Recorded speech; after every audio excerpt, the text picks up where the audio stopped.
Hi, and welcome to Ginger English. I'm Sarah, and today we have a B2 level podcast for you. Okay, I want you to stop whatever you're doing right now. Just pause for a second, put down your coffee, close that other tab, and actually listen.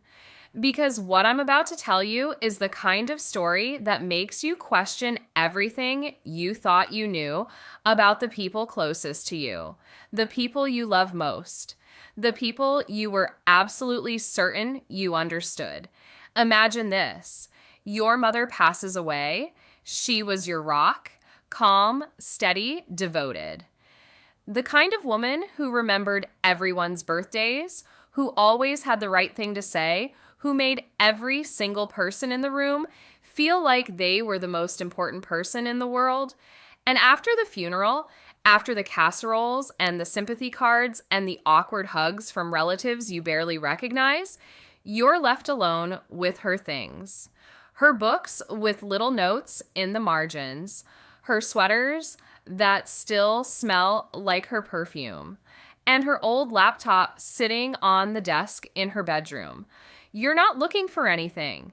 You just want to feel close to her one more time. So you open it up and start going through old photos, old documents, just breathing the same digital air she breathed. And that's when you notice it, a folder. Hidden inside another folder, inside another one, 3 layers deep, password protected, and something about it just doesn't sit right.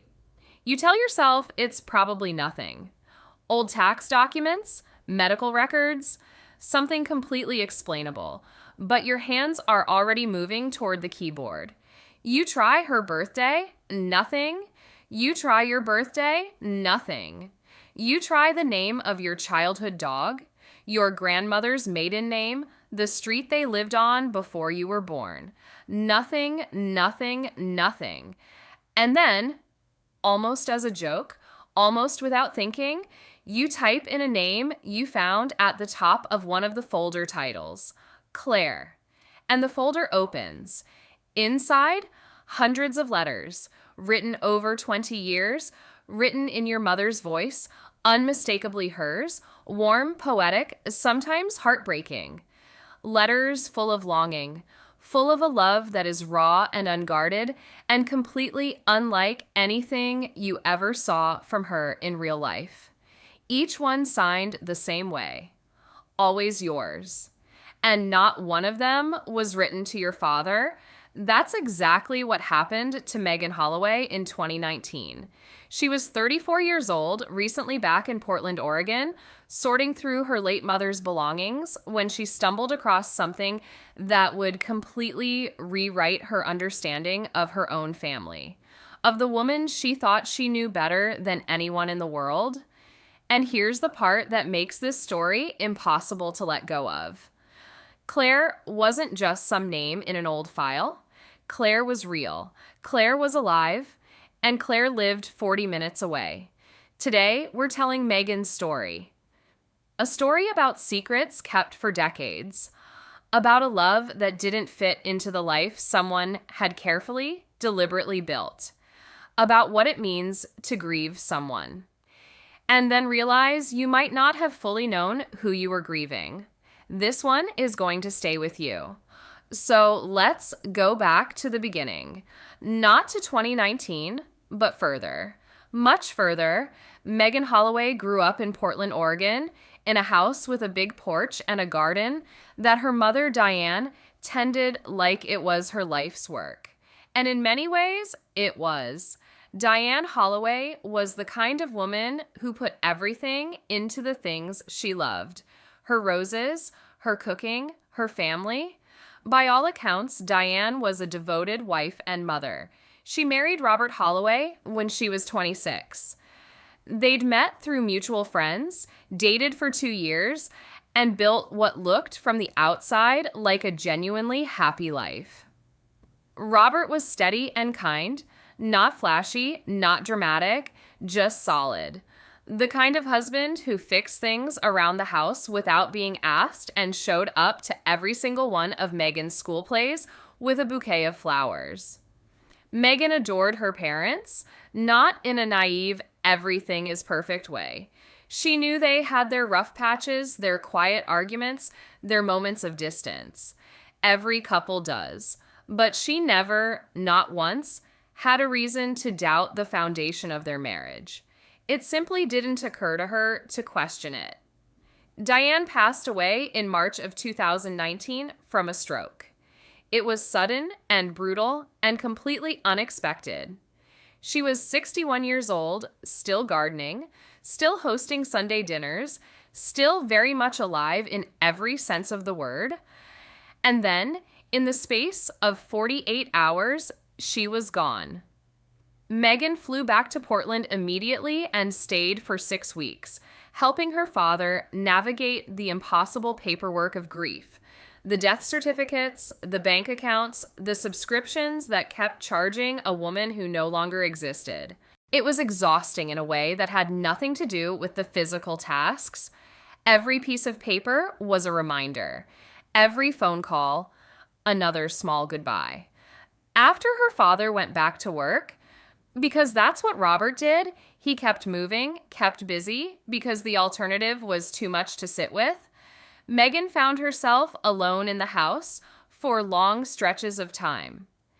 And that's when she started going through her mother's things. She wasn't in any hurry. There was something almost tender about it. Folding her mother's blouses, deciding which books to keep, it felt like a last conversation. And then she found the laptop. It was an old Dell, tucked into the back of the closet in her mother's home office. Not the main computer. That one was newer, used for emails and online shopping. This one was older, maybe 10 or 12 years, and clearly hadn't been used in a while. But when Meghan plugged it in, it turned on. She wasn't expecting to find anything unusual, and for the first hour, she didn't. Old documents, recipes saved as Word files, a half-finished letter to a neighbor about a noise complaint. Normal, completely unremarkable things. And then, tucked inside a folder labeled Archive, inside another labeled Old Work Files, inside another labeled MISC 2007, she found it.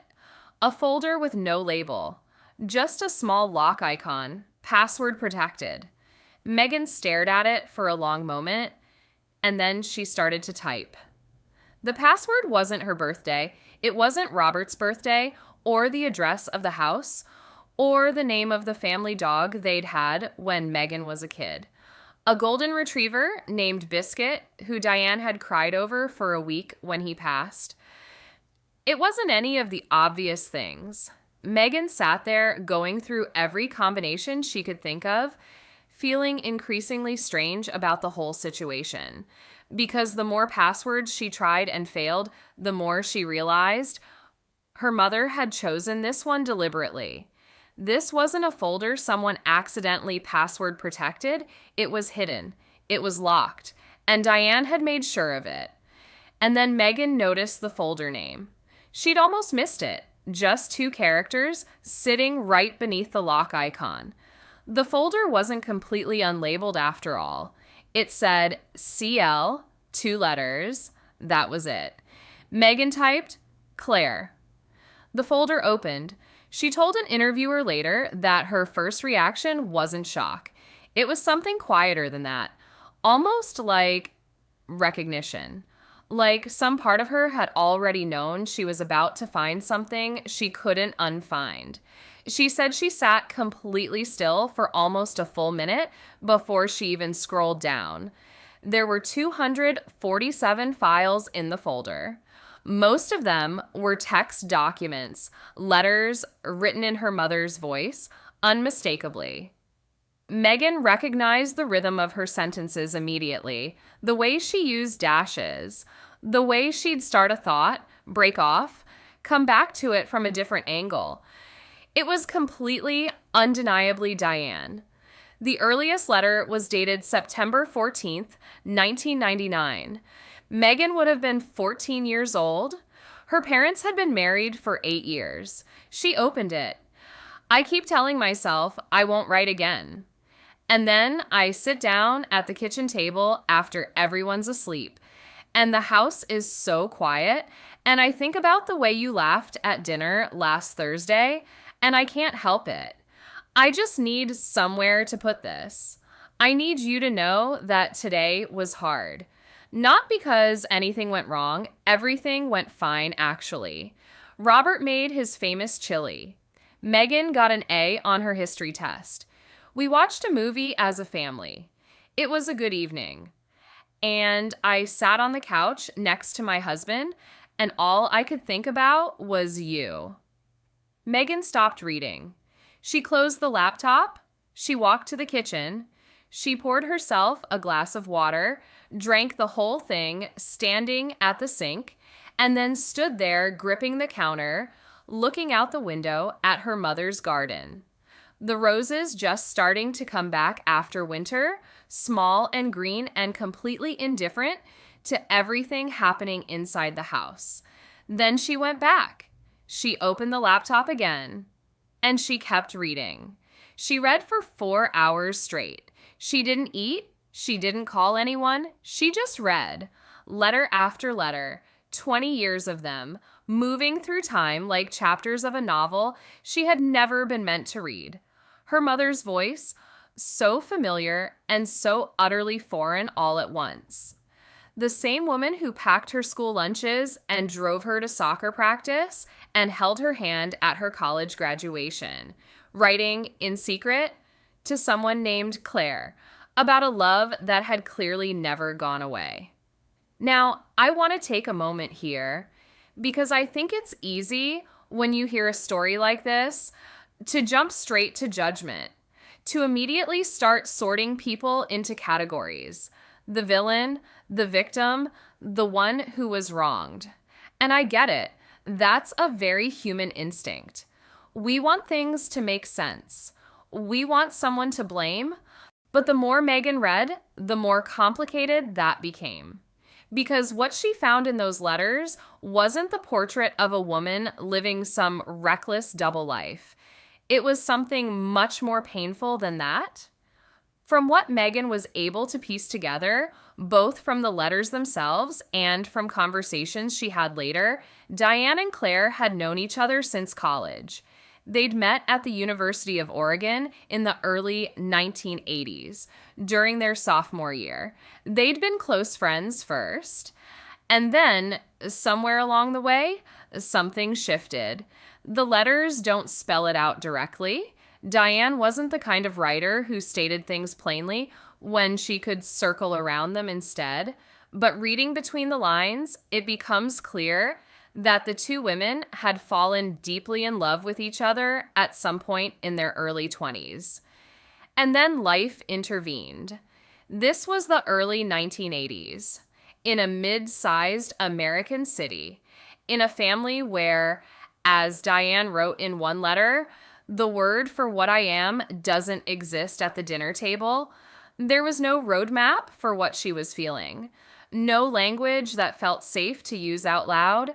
And so Diane did what a lot of people did in that era.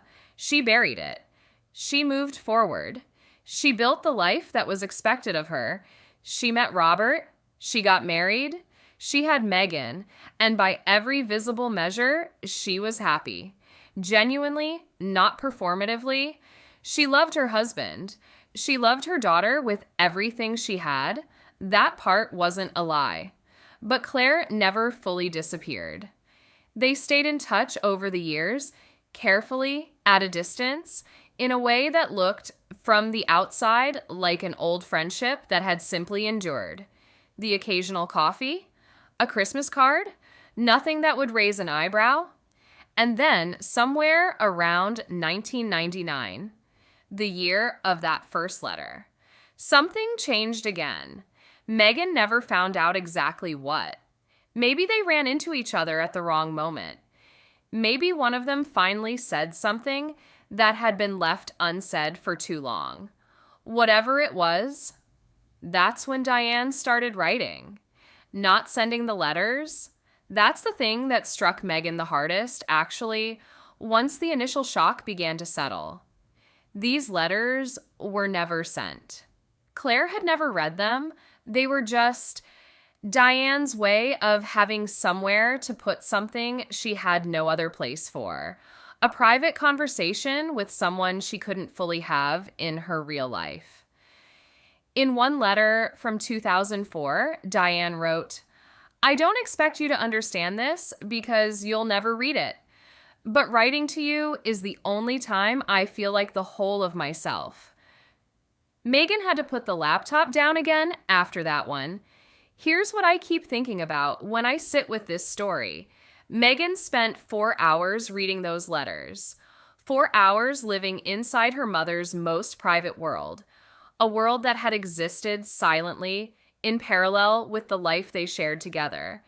And when she finally closed the laptop that night, she had to figure out what to do with everything she now knew. She didn't tell her father, not right away, maybe not ever, we'll get to that. She didn't call her best friend, didn't reach out to her therapist, didn't do any of the sensible things you might think to do in a moment like that. She just went to bed, lay there in the dark in her childhood bedroom, staring at the ceiling, listening to the house settle around her, and she started thinking about Claire, not with anger, at least not yet. More with a kind of desperate, urgent curiosity, because here was this woman who had been, in some sense, at the center of her mother's interior life for over 2 decades. This woman her mother had loved quietly, privately, across the distance of a life she'd chosen to stay inside. And Megan realized she knew almost nothing about her. Just a name. Just 2 letters on a folder. Just the recipient of 247 letters that had never been sent. Who was she? What did she look like? Did she know? Had she ever suspected what Diane had felt? Did she grieve when Diane died? Did she even know Diane was gone? These questions started to take up a lot of space in Megan's mind, more space than she expected. And then, about a week after finding the laptop, she did something that would change everything. She Googled her, Claire Rafferty. The full name appeared in one of the later letters, in a context so ordinary it almost made Megan laugh. Diane had written about running into Claire at the farmer's market and used her full name almost instinctively, the way you do when you're writing about someone you think of in complete, whole terms. Claire Rafferty. Just like that. The search results came back immediately. Claire Rafferty, 63 years old, a retired high school art teacher, and her address, publicly listed through a local community organization she volunteered with, was in Beaverton, Oregon, 40 minutes from the house where Megan was sitting right now. Megan stared at the screen for a long time. She thought about closing the browser. She thought about deleting the search history, shutting the laptop, and just letting it be. Letting her mother have her secret. Letting Claire Rafferty remain a name in a folder and nothing more. But she couldn't do it. Because here's the thing about grief that nobody really prepares you for. It doesn't just make you miss the person you lost. It makes you ravenously, almost frantically hungry to know them. To fill in every gap, to find every piece. And Megan had just discovered an enormous piece that she hadn't known was missing. She wrote down the address. She didn't know yet what she was going to do with it. But she wrote it down. It took her 2 more weeks to actually go. She drove out to Beaverton on a Tuesday afternoon in late April. No plan. No script. She'd told herself a dozen times she was just going to drive past, just see the house, just make it real in some concrete way, and then turn around and go home.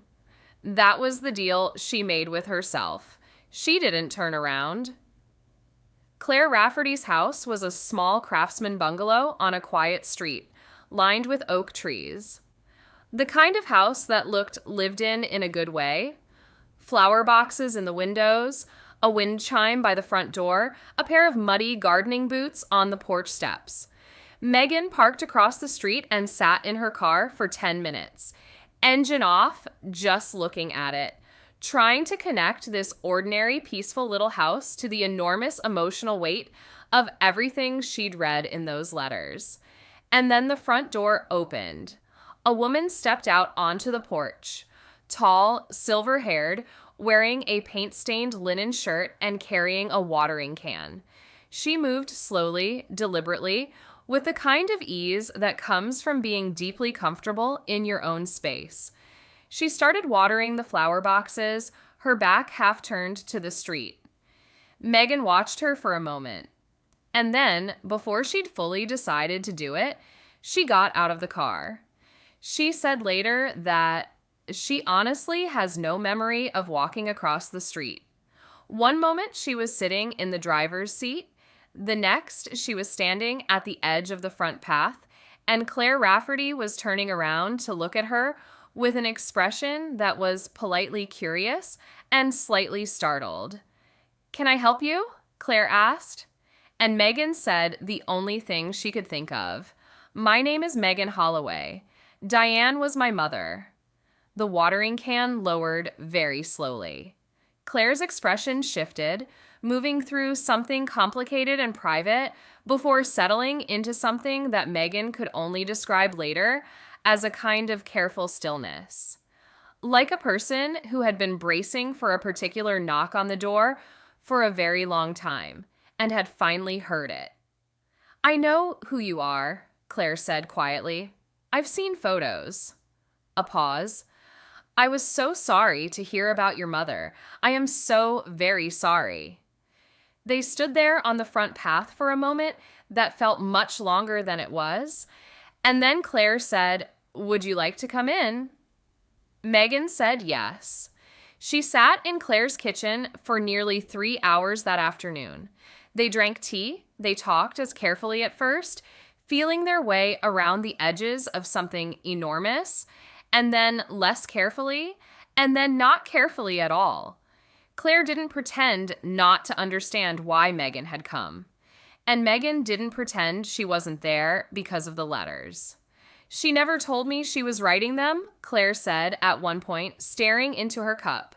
"I didn't know. I want you to understand that. I never read a single one." Megan believed her. So what did Claire tell her?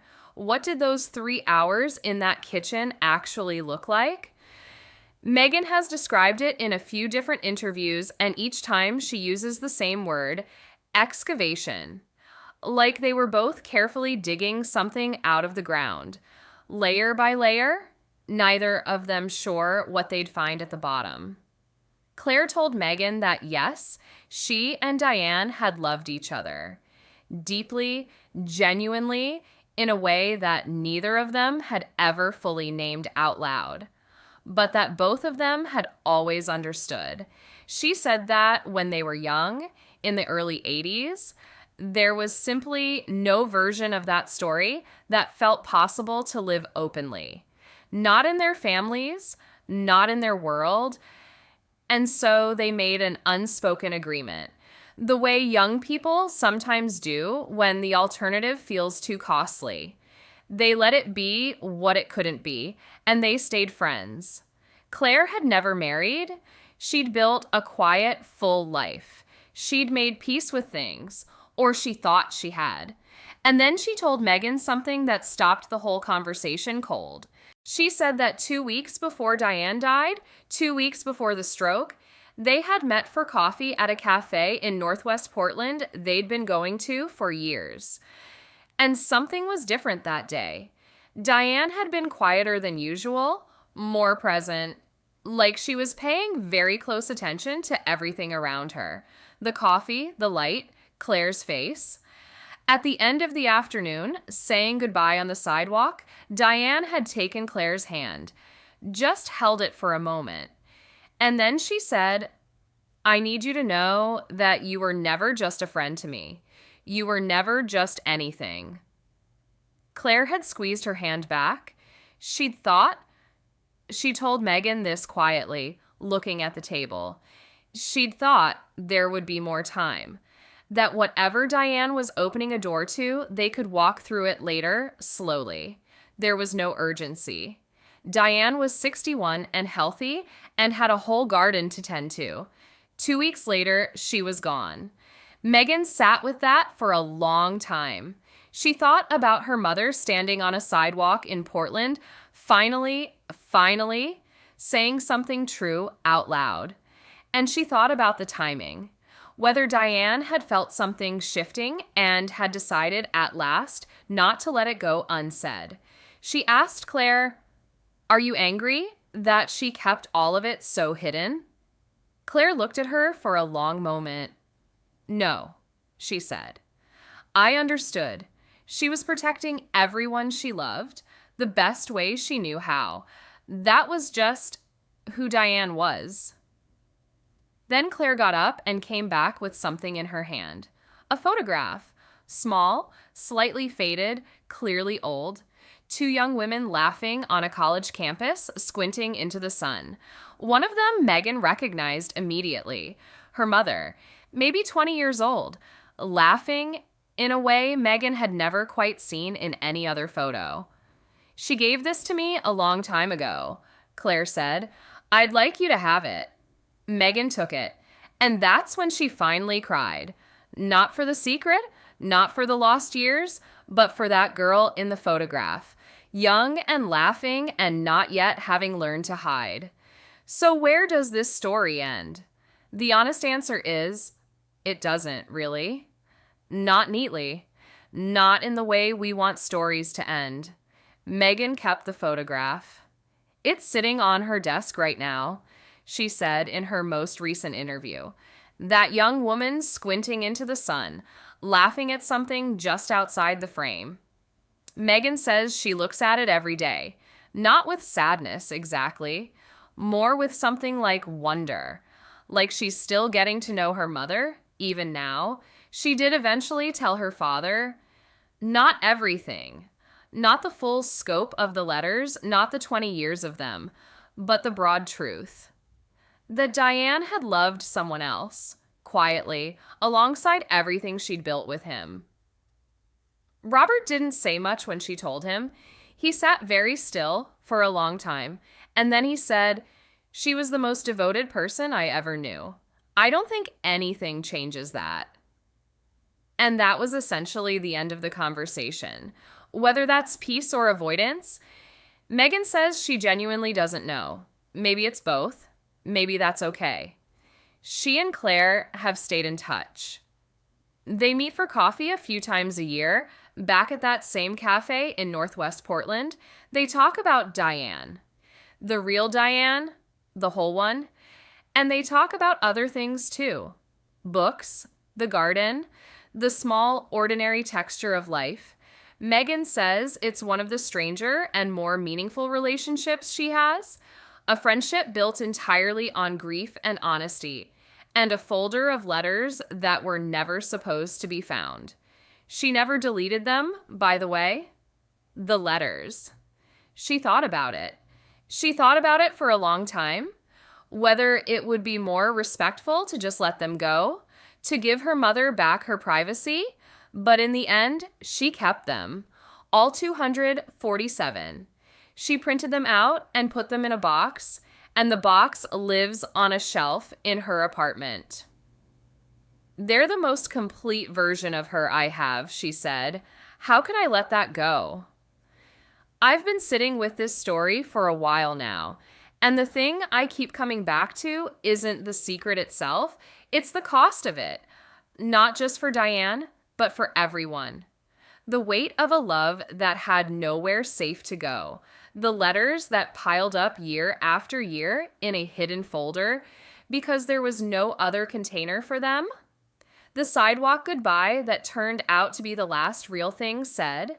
And I think about how different it might have looked if Diane had been born 30 years later, or in a different family, or in a world where the words were already there, already safe, already available to her.